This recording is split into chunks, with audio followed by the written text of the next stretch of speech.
Hey, what's up, guys? This is Quentin with Lawn Care Accelerator podcast. Today, I just wanted to go over using Copilot CRM. I've been using it for about a year, as a early sign up way back last February 2023. Just kind of want to talk about it. Just how it's been for me over the past year. Also, if I'm still using it, which, I am this year in 2024. But hopefully this video is going to, help you make a better decision on whether or not it is something that you should sign up for and start using. I'd like to get into some of the actual pages within the website. I don't think I'm going to be able to do that just because a lot of it is sensitive information, whether that's customer names or, revenue, prices, addresses, all that stuff. So if there might be something that I think I can maybe try and squeeze into here as I'm talking about it, I'll definitely try and do that. But just kind of be aware that, a lot of this stuff is just probably going to be me just talking about it and, you guys not really being able to see what I'm talking about. And, you'll just have to, use your mind's eye to, understand and see what I'm trying to say. So first off, like I said, I signed up in 2023, February. I went to Landscape Summit, and that was when Mike Andes at the end, he announced, the launch of Copilot. I was super excited, because I love Mike. I love his videos. He's provided an insane amount of value to me, as a person and as a business owner. I believed in him. I believed in his vision for the software. So got back home from Landscape Summit, and I was one of the first ones to get signed up and start paying for it. I did do the Enterprise, which at the time was $250, I think it was. I think it's since increased by maybe $20 or so, but don't quote me on that. So, I started using it. Before that, I was using Yardbook, which, Yardbook for $35 a month. If you decide to pay for Yardbook, which I suggest you do, because one, if you're, with Yardbook, and I'm not going to try and spend too much time on Yardbook because hopefully this is more about Copilot. But, Yardbook, if you're doing more than $3,500 a week, a day, a month, or whatever, you should be paying the $35 a month for Yardbook, because it's going to pay for itself. But Yardbook, I used for the first 3 years of my business. And, at the time, I couldn't believe that there was, something out there that actually, would help you manage the back end, of your business. So I was looking to, I'm looking to grow. And while Copilot was a lot more expensive per month than I did see the value in switching to Copilot and leaving Yardbook behind. So I exported my customers from Yardbook, transferred everything over into Copilot. When I first, and again, this is a year ago. A lot has changed since then. But a year ago, I was having, quite a few issues with trying to import my customers. A lot of my customers, either the email formatting wasn't correct, it would leave out a dot, a period, at gmail.com. It would leave that dot out. So it would just be like joeschmo@gmail.com. So that So actually what I ended up having to do, I think I might have done this a couple times, but I deleted all of my customers and re-imported my customers. Still didn't work. I think I had to do that one more time. I was kind of okay with that because, I understood that, it was a brand new system, brand new software. And back in February, I didn't really have anything to do at the time, so it's like, okay, well, I'd rather, have something like this happen now than in the spring rush or when I'm too busy and can't really deal with, stuff like that. So it actually ended up getting worked out to where, all my customers' emails, were in the correct format. And, for a moment there, things were going pretty smooth. Being able to get customers' cards or bank accounts on file, because with bank accounts, I think they limit it to 0.8% or 0.08% of the transaction, so you can save actually quite a bit of money on, your fees if you have cards versus, bank accounts. But for me, I prefer credit cards. Bank accounts, I'm okay with taking also. But with the credit card fees, one, it's the cost of doing business. So it's something that you can actually, deduct from your taxes. But also it's just, something that, I build into my pricing. So I pay the fee. My customers don't see that, so when they see, a lawn mowing is $40 weekly, that's what they're going to pay. And then, the fee that I pay or that Stripe takes out that I pay, would come out of that $40. So like I said, that's why I build it into my pricing. And almost everywhere you go, companies build that into their pricing. You don't go to, like a 7-Eleven and, want to get a Snickers bar. And then, you typically don't see, a credit card fee added on to, your purchase of a Snickers bar. It's just what you see on the Snickers bar with tax, whatever you need to, and then, that's what you pay. So, as spring started rolling around, I was generating estimates, scheduling jobs, getting everything set up. All of my customers I had on credit card on file. I think there was only one or two that I had on ACH. But, that in and of itself was a relatively easy experience for me. And, for my customers also, it was just really nice to be able to, send out a mass email to everyone. And they have these things that are called merge tags. And what you can do is you can add a merged tag, into an email, a text message, or, whatever. And, it can be like bracket, client portal link bracket. And anytime you insert that merge tag into a text message or an email, it'll reference, that customer portal or that customer's portal or their email, their emailed invoice or their estimate.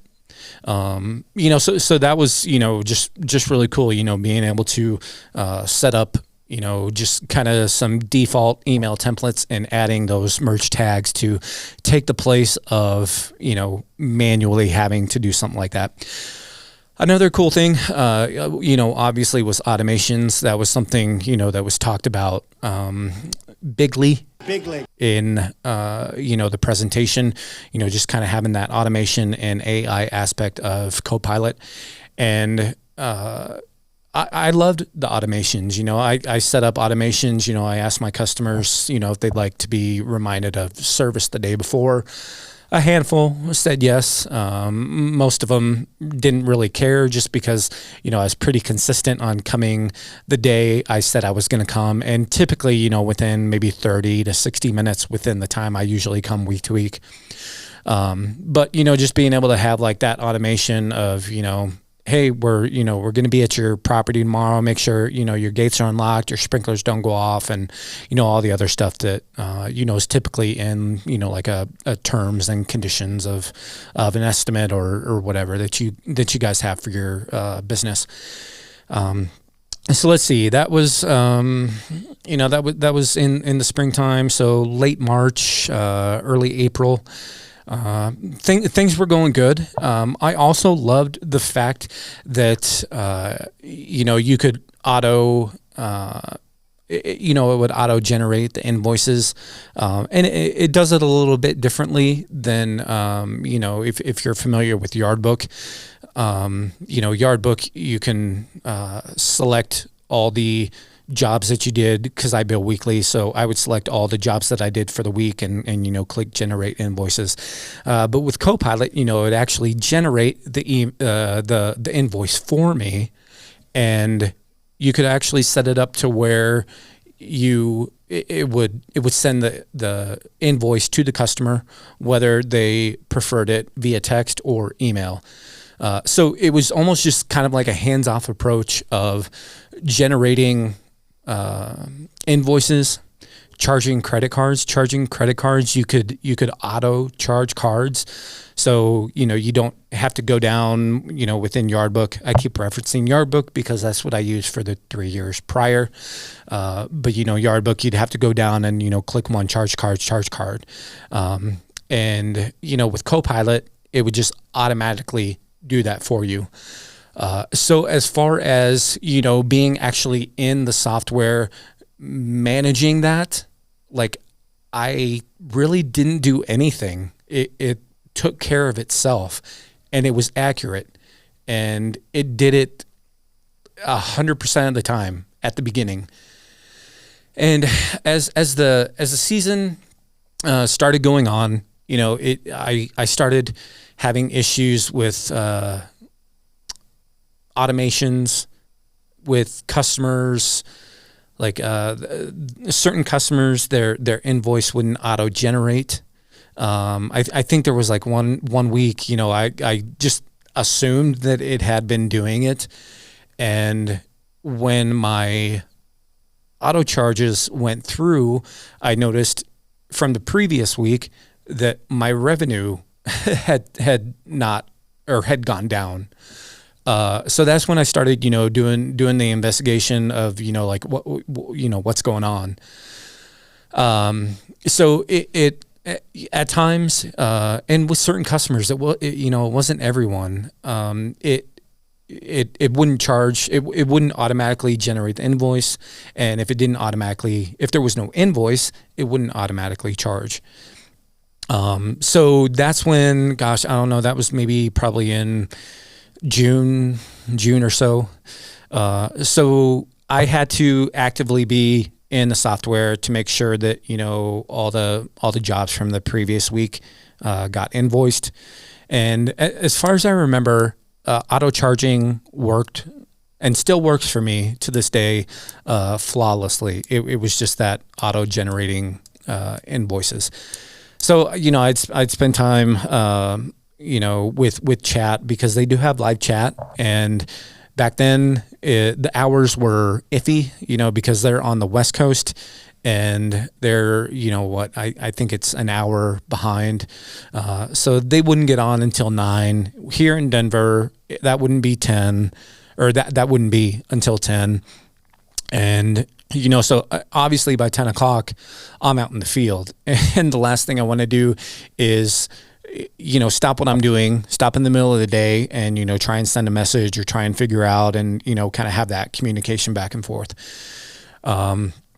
So my settings for the customers I was having issues with, they just wouldn't save. I would update, customer service would verify, they would do it too. It would update, they would see it, and then you'd like refresh, or like a week later, or a day later, 2 days, 3 days later, the settings would revert back to, not have it auto create the invoice. So, I'll be honest, it was frustrating. It was just taking more of my time, to have to do that for, my business. I guess that's an okay problem to have. If that's really maybe the only problem that you might have with your CRM. So after that, I ended up having issues with invoices. I think it was invoices. Like some of them just wouldn't send at all, and there would be bugs. Like if they did send and a customer would click on it, it would just be like a page of just like code or something. And, customers, they text me like, hey, I can't view the invoice, and they'd screenshot it and show me. So that became an issue. And there were, let's see if I can pull up, because what I ended up doing is,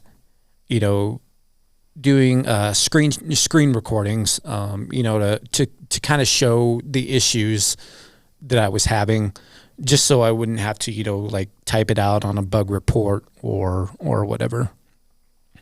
So let me just see if I can bring up some ones that I was having issues with.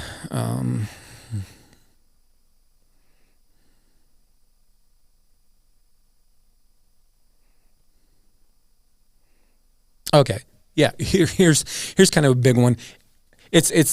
I don't have this issue now, but it was just a huge one all season for me in 2023. I created all my recurring services, like mowing jobs, and it would like the budgeted hours would be like 20 minutes. So I would punch a start time and end time, or I would punch a start time, and then I would do like the billable hours or the billable minutes on it, and I would put 20 for 20 minutes, or point 0.15 or whatever for decimal form. So I would do that, click save, and then it would populate throughout the course of the season. And like if the start time was at like 9 a.m., well, I'm supposed to be done with the job by like 9:20. Well, when I would click on it, or in the calendar view within Copilot, the job would last from like 9 a.m. and it would last for like 14 hours. So my whole schedule was like filled with just one mowing job that's supposed to take 20 minutes, but it would last like 14 hours. It made looking at my calendar like a nightmare. I hated it. I didn't like it. So that lasted like all season.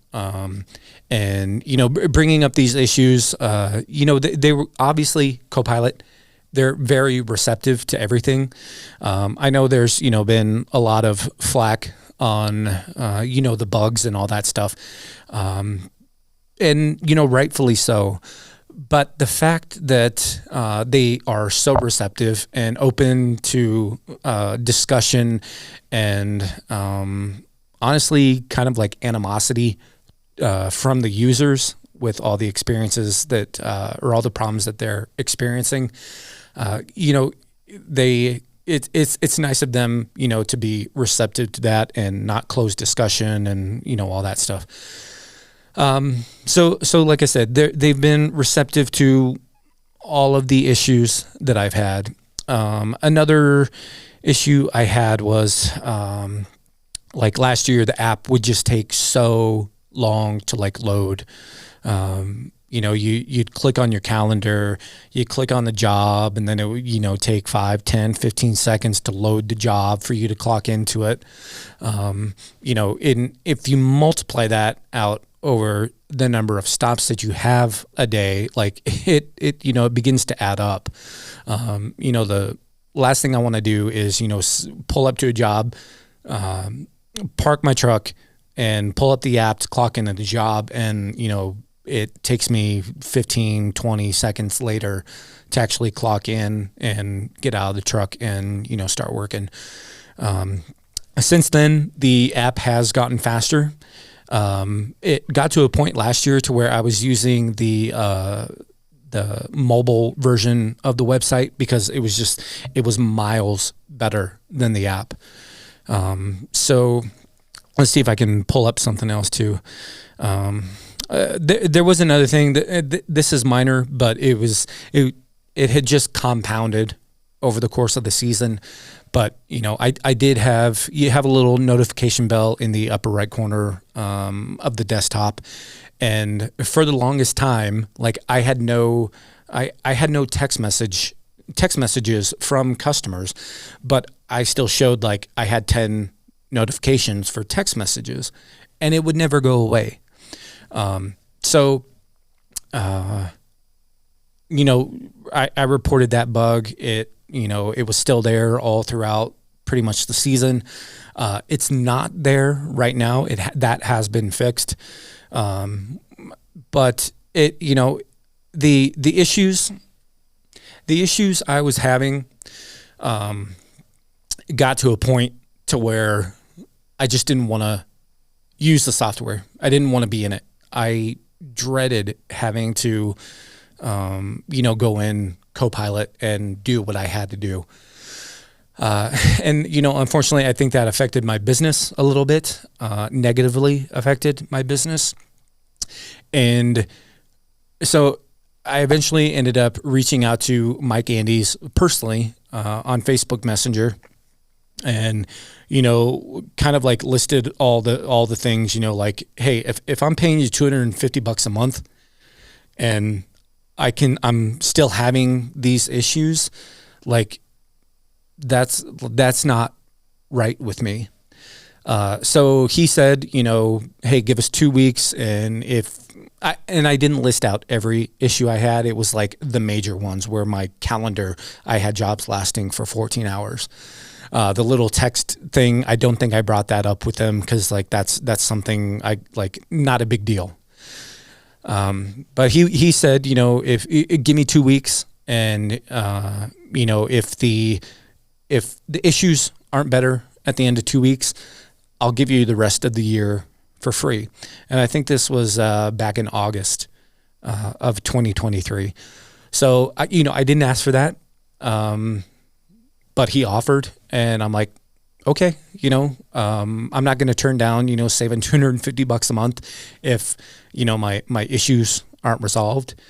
So 2 weeks had passed, and I was still having the same issues, and reached out to him, and, ended up getting Copilot for free from, I think it was August, September, October, November, December. Yeah, it was like 5 or 6 months that I got Copilot for free, which, that's a lot of money that they're not getting, but that's a lot of money I'm saving. And it was nice, I'll be honest and say it was nice that, I didn't have to pay for it because of the issues I was having. Honestly, I haven't used it much this winter. One, because we just haven't had much snow here in Colorado this year. And so I haven't needed to really use it, but, as we're at the beginning of March, I'm starting to use it more, getting out, estimates and updating prices and all that stuff. It's better than what it was for me, at the height of the summer last year. Another thing I will say last year that I had a huge issue with was my automations not working. I would set up, the day before emails, the automation to automatically, generate invoices, send invoices. It got to a point where like none of my customers were receiving invoices from the automation that I had set up. I think I might have touched on that a little bit earlier in this video. But it like, for me, automations became like irrelevant because 1, they weren't working for me. And 2, they had redone so many things within automations and invoice creation and a few other things within the software to where those first 2-3 months I had spent learning the software and how to alter my workflow from using Yardbook to now using Copilot. A lot of that stuff just, at the middle of the summer, just kind of all got thrown out and messed up my whole workflow. And, that was another issue that I had because I had spent so much time within Copilot at the beginning of the year trying to learn everything. And a lot of the stuff that I had spent all that time learning and creating systems around didn't work anymore, or that, they got rid of it and went to do something else. And, I get, Copilot, it was in its first year, and, their rapid development cycle. I can understand that. I can respect it. But I didn't like it. So, that was another issue I had. But anyway, going back to, using it this year, or so far this year, I've used it a little bit over the past few days because I've been starting to get responses from, estimates and all that stuff. So far for me, things have, been working okay. And if you're thinking about joining Copilot, they do have a Facebook group, and over the past, probably maybe 4 to 6 weeks, there's been a lot of negative stuff within the Facebook group. I'm not going to call anybody out or, say something that, someone has said. But as far as, people having issues, it's been a huge deal. A lot of people left their previous CRM, whether that was Jobber, Service Autopilot, Yardbook, whatever, and wanted to move to Copilot because Mike Andes or Copilot, was doing a price lock guarantee. So whatever price or I think this might be only for enterprise, and it ended at the end of 2023. But whatever subscription tier you went into before January 1st, 2024, you would get a price lock guarantee. So if you had bought the service at enterprise level for $250, that's the price you're going to be paying. He could change it, and I don't think he will, but $250 could be the price you're paying, 10 years from now, when the software could, easily be $400, $500, $600 a month. So a lot of people had left their previous CRM to join Copilot to secure that price lock guarantee in. And there's been a lot of frustration from new users because it's not what they thought they were signing up for because of the issues that they've been having. Those customers have been having. A lot of the things that have been mentioned within the Facebook group, I might have experienced at some point last year, but so far this year and kind of towards the end of last year, I haven't really been experiencing. So my recommendation for if you are thinking of switching over to Copilot, I definitely think Copilot is better in a way to Yardbook, but I don't think it's there yet. And if you are happy with Jobber, Service Autopilot, or Yardbook, I would suggest sticking with those probably for 2024, and, reevaluating, maybe late next year, or late this year, early next year. And, if you're thinking of switching, to, definitely do, some research.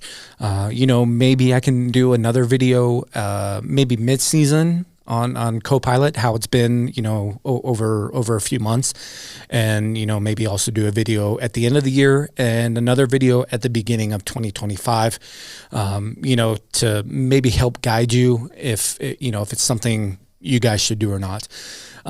So as it stands right now for 2024, I would not recommend you guys join Copilot. It's got a ways to go. There's definitely growing pains, and I knew that going in.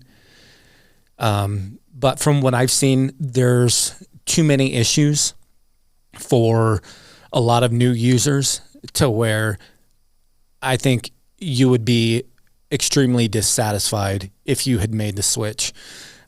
So I would definitely focus on your business and the CRM you're using this year and just continue to do that. And then, next year, if things change and your needs change as, maybe your business grows, to then reevaluate, because learning Copilot, if it's you or, maybe a spouse or an office manager, it's going to take some getting used to. You're going to have to train. That is one thing that's really great about Copilot. They do have Copilot University. Their help section, article section is pretty extensive. So there's definitely resources out there for you to learn what you need to learn. The customer support, they've now expanded their hours quite a bit, like all day, even on the East Coast, even on weekends. They do a daily live stream in the Facebook group that's maybe 30 minutes to an hour long, to where, they take user or group submitted questions or issues and, go over that with you. But contacting Copilot customer service, it's easy to do, and they've been receptive and responsive to issues. But I would just recommend that you guys stick with your current CRM for right now, and reevaluate it at late 2024 or early 2025. I don't know if there's going to be any repercussion for this video. I don't think they would suspend my account, but I want Copilot to succeed. I love Mike. I love his videos. I believe in his vision and the future that he sees for Copilot. That's why I started signed up in 2023. But it's got a little bit to go. So yeah, those are my thoughts on Copilot. If you guys have any questions, or if you guys just want to ask me anything, about Copilot, as long as it's not like sensitive or, I guess maybe privileged information, I'd be happy to, answer those questions. So if you have anything, leave them down in the comments below. Or, if you guys are listening to this in audio form, like on a podcast, head over to the YouTube video and leave a comment down there, and I'll try and answer as best I can. All right, guys. So hopefully you found this informative, and hopefully it's going to make you make better decisions for your business. And don't forget to subscribe down below to the channel and ring the bell for notifications. So when I do upload another video on Copilot, you guys get notified on that, and you can keep track of how it's progressing over 2024 and into early 2025. All right, guys, this is Quentin with Lawn Care Accelerator. Appreciate your time, and we'll talk to you soon. Bye.